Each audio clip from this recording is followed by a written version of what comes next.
story he Merry heard Christmas. before. Everything all right? A story the official Yes, thank reports you. never Merry tell. Christmas. He's And so he asked careful cute. He questions, is. the kind you learn to ask when lives depend on details. And Emily showed him a battered USB drive Daniel had mailed her weeks before he died. One she'd been too scared to open, and Jack stared at it like it was a live grenade, because part of him knew that if he took it, if he looked, there would be no going back. And Christmas morning dawned quiet and bright. The kids laughing over pancakes. Jack burned slightly because he was out of practice with joy, and for a few hours, it almost felt normal, until a black SUV slowed outside the cabin. Just long enough for Jack to notice, long enough for training to snap back into place like muscle memory.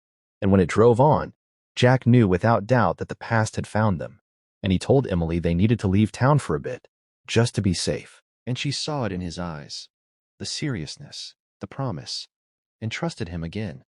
And as they packed, Jack finally plugged in the USB drive, watching files open that made his blood run cold. Ledgers, emails, names he recognized, men who'd worn uniforms like his and sold pieces of their souls for money. And Daniel Carter's last message, a video recorded in a dim room where he said, "If you're seeing this, something's happened to me." And Jack exhaled slowly, because now it wasn't just about helping a stranded family, it was about finishing something that had started years ago. And the road trip that followed wasn't dramatic at first, just miles of snow, cheap motels, Lily singing off-key, Ben asking quiet, careful questions. But the tension rode shotgun, and when they were run off the road outside Indianapolis, Jack knew it was no accident, and he moved with a calm that scared Emily, neutralizing the threat without firing a shot, leaving the pursuers unconscious and zip-tied. And that night, by the motel heater, Jack finally told Emily the truth about himself, about the teams, about the things he'd done, and the people he'd lost. And Emily listened the way he had listened to her, without flinching, without judgment, and said softly, "Maybe that's why you found us." And the closer they got to Washington, the more dangerous it became, until Jack made a call he'd sworn never to make, to an old teammate now working as a journalist. And together they leaked the files, detonating a scandal that no one could bury, arrests made quietly after the holidays, careers ending overnight, and Daniel Carter's name cleared, honored properly at last. And when it was over, when the threat stopped and the noise faded, Jack expected the familiar emptiness to return. But it didn't, because Emily and the kids were still there, sitting at his kitchen table like they belonged, because maybe they did. And months later, on another cold night, Ben asked Jack if he was going to leave like his dad did, and Jack knelt down, meeting his eyes, and said, "No, I'm here." And this time, it was a promise he intended to keep, because sometimes redemption doesn't come in the form of medals or forgiveness. Sometimes it comes as a broken car on a snowy road, a widow who hasn't given up, 2 kids who still believe in Santa, and 4 simple words spoken by a man who finally remembered who he was. Come with me. And if this story moved you, even a little, if you believe that small choices can change everything, make sure you're subscribed, because there are more stories like this waiting, and I want you here for every one of them. Come with me, were the last words the man said before the wind swallowed his voice. And if you're watching this right now, I need you to do one thing before the story takes you under. Hit subscribe, because what happened next on that frozen Christmas night in rural Ohio is something people still argue about to this day.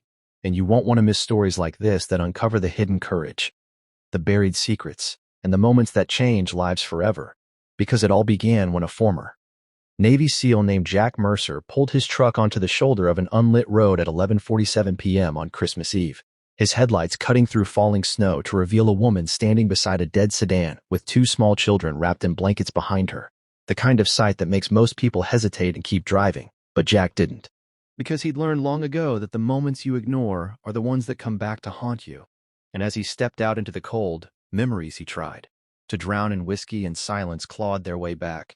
Memories of desert nights, radio static, and the promise he once made to a dying teammate that he would never walk past someone who needed him, not ever.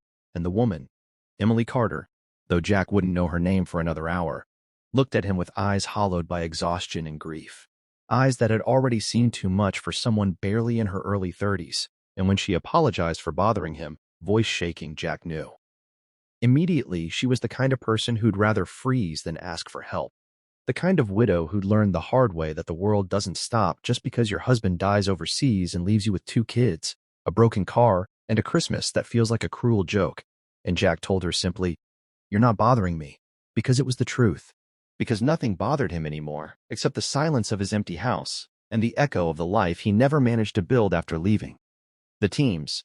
And as he helped her load the kids, Ben, 7, and Lily, 4, into his truck, Jack noticed the way Ben watched everything with sharp, guarded eyes, too old for his age, the way kids get when they've learned that adults can disappear.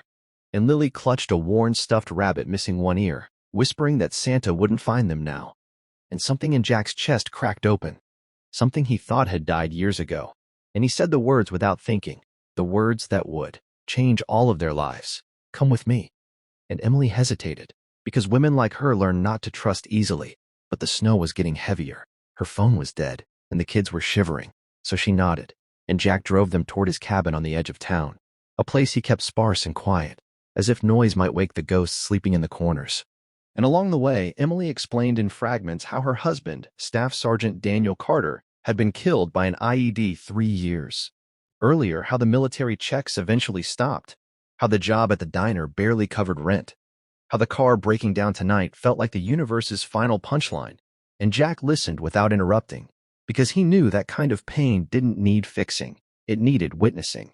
And when they reached the cabin, warm light spilling from the windows, Lily gasped like they'd arrived at a palace, and Jack realized with a strange ache that this place he thought of as nothing was everything to someone else. And as the kids warmed up by the fireplace and Emily cried quietly in the kitchen, embarrassed, apologizing again, Jack found an old box in the closet he hadn't opened since he left active duty, decorations sent by families he'd helped overseas, a folded American flag from a funeral he never attended because he was still deployed. And when he set up a crooked little Christmas tree and let Lily hang the ornaments, something shifted, something dangerous and hopeful. And later, after the kids fell asleep on the couch, Emily told Jack something she hadn't told anyone else, that Daniel hadn't just died randomly, that he'd been investigating missing funds in his unit, that he'd hinted at corruption, that the night before his death he'd sounded afraid. And Jack felt the air change, because that was a story he'd heard before, a story the official,